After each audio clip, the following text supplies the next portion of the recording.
ഞാനിന്ന് ഈ വീഡിയോ ആയിട്ട് വരാൻ കാരണം നമ്മുടെ നാട്ടിലിപ്പോൾ പ്രിയദർശിനി KSRTCൻ്റെ പുതിയൊരു സ്ത്രീകൾക്ക് മുൻഗണന കൊടുത്തുകൊണ്ടുള്ള ഒരു യാത്രയുടെ വിശേഷങ്ങൾ പങ്കുവെക്കാനാണ്. ഞാൻ മനസ്സിലാക്കിയെടുത്തോളം ശരിക്കും പറഞ്ഞാൽ സ്ത്രീകൾ മാത്രമാണ് നമ്മുടെ സമൂഹത്തിൽ ഇത്തരം ആനുകൂല്യങ്ങൾ കൈപ്പറ്റേണ്ടത് എന്നാണ്. ഓക്കെ, നമ്മുടെ ഒരു പുതിയ ഭരണം കേരളത്തിൽ വരുമ്പോൾ അതിൽ സ്ത്രീകൾക്ക് എന്നുള്ളതിനേക്കാളപ്പുറം സീനിയർ സിറ്റിസണായ ആണുങ്ങൾക്കും പെണ്ണുങ്ങൾക്കും അതുപോലെ തന്നെ സ്കൂൾ കുട്ടികൾക്കും ഈ ഒരു കൺസെഷൻ നൽകുമായിരുന്നെങ്കിൽ ഒരുപാട് നല്ലതായിരുന്നു. ഇതിൽ പ്രത്യേകം എടുത്തു പറയേണ്ടത് രാജ്യത്തെ നിയമങ്ങൾ അനുശാസിക്കുന്ന എല്ലാ കാര്യങ്ങളും പാലിച്ചുകൊണ്ട് പ്രൈവറ്റ് ബസ്സുകാർ സർവീസ് നടത്തുന്നുണ്ട് അല്ലേ. ഇപ്പം ശരിക്കും പ്രൈവറ്റ് ബസ്സിൽ വളരെ ദയനീയമായ ഒരവസ്ഥയാണ് നമുക്ക് കാണാൻ പറ്റുന്നത്. നമ്മുടെ ബസ്സിൽ പ്രായമുള്ള ആൾക്കാർ ലഗേജ് മുഖ്യമായിട്ട് കയറുമ്പോൾ അവരുടെ ലഗേജ് വാങ്ങിച്ച് ഒരു സൈഡിൽ ഒതുക്കി വെച്ച് പ്രായമുള്ളവരെയൊക്കെ കൈപിടിച്ച് ബസ്സിൽ കയറ്റി ഇരുത്തി യാത്ര ചെയ്യാനുള്ള സൗകര്യം ചെയ്തു കൊടുക്കുന്ന ഒരുപാട് പ്രൈവറ്റ് ബസ് കണ്ടക്ടർമാരെയും ക്ലീനർമാരെയൊക്കെ നമ്മൾ കണ്ടിട്ടുണ്ട്. അതിനപ്പുറം കുറച്ച് അശ്രദ്ധയോടുകൂടി ഈ മേഖല കൈകാര്യം ചെയ്യുന്ന തൊഴിലാളി സുഹൃത്തുക്കളുമുണ്ട്.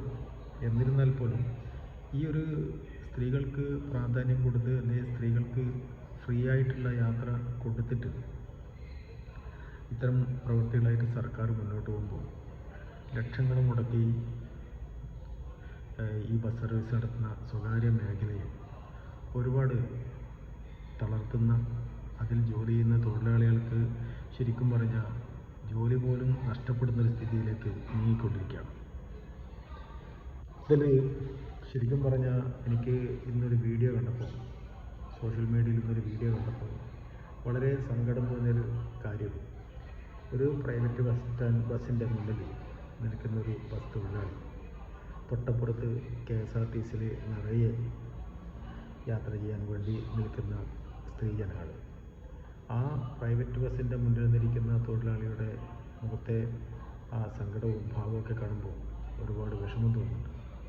അതുകൊണ്ട് ശരിക്കും പറഞ്ഞാൽ ഗവൺമെൻറ് സ്ത്രീകൾക്ക് മാത്രമല്ല സീനിയർ സിറ്റിസണായ എല്ലാവർക്കും യാത്ര സൗജന്യമായി നൽകുക, അതോടൊപ്പം തന്നെ സ്കൂൾ കുട്ടികൾക്കും സൗജന്യ യാത്ര അനുവദിക്കുക.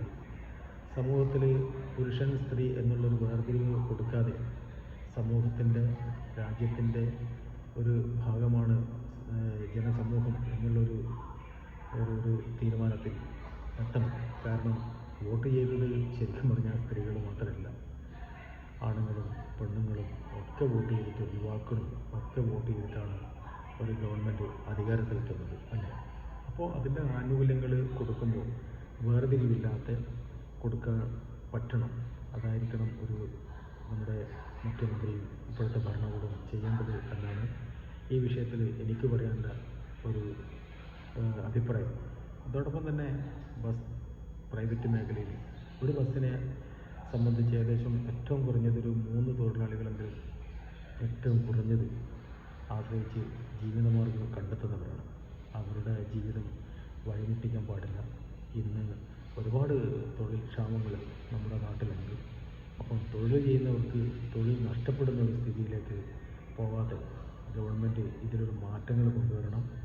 ഈ ആനുകൂല്യം മുതിർന്ന എല്ലാ പൗരന്മാർക്കും, സ്ത്രീകൾക്കും പുരുഷന്മാർക്കും നമ്മുടെ സ്കൂൾ കുട്ടികൾക്കും കൊടുക്കണം. ഇനിയിപ്പോൾ സ്കൂൾ കുട്ടികൾക്ക് നിങ്ങൾക്ക് മൊത്തമായിട്ട് ഫ്രീ ആയിട്ട് കൊടുക്കാൻ പറ്റില്ല എന്നുണ്ടെങ്കിൽ ഇന്നിപ്പോൾ പ്രൈവറ്റ് ബസ് വാങ്ങുന്ന ആ ഒരു ചാർജ് തന്നെ സ്കൂൾ കുട്ടികളുടെ അടുത്ത് നിന്ന് വാങ്ങിച്ചിട്ട് സ്കൂൾ കുട്ടികൾക്ക് കൺസെഷൻ കൊടുക്കാനുള്ള ഒരു സാഹചര്യവും ഗവൺമെൻറ് ഒരുക്കണം എന്നാണ് പറയാനുള്ളത്.